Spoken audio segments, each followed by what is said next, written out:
In Africa, there's a saying, "I am because we are." This is Ubuntu, the philosophy of shared humanity. Today, we'll explore how Ubuntu can reshape modern classrooms, blending indigenous wisdom with cognitive science to dismantle the myth of the isolated learner.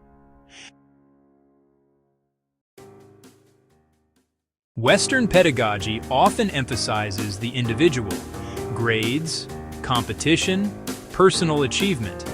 But neuroscience shows our brains thrive in social contexts. Ubuntu reminds us that learning is not a solitary pursuit. It's a communal journey where responsibility and success are shared. Instead of silos of competition, Ubuntu pedagogy builds interconnected growth. When one student struggles, the group supports. When one succeeds, the achievement uplifts everyone. This collective ethos transforms classrooms into ecosystems of mutual success. Cognitive neuroscience confirms that social bonds enhance memory, motivation, and resilience. By weaving Ubuntu into modern strategies, peer teaching, group projects, shared reflection, we activate these networks. The result?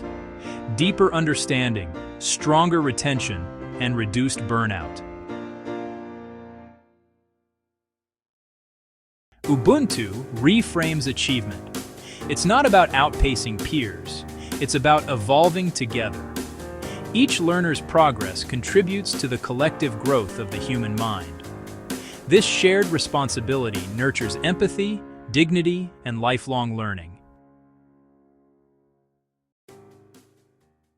The Ubuntu Learning Framework bridges indigenous African pedagogy with modern classrooms.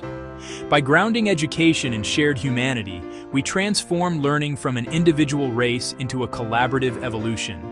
Because in Ubuntu, your success is my success, and together we thrive.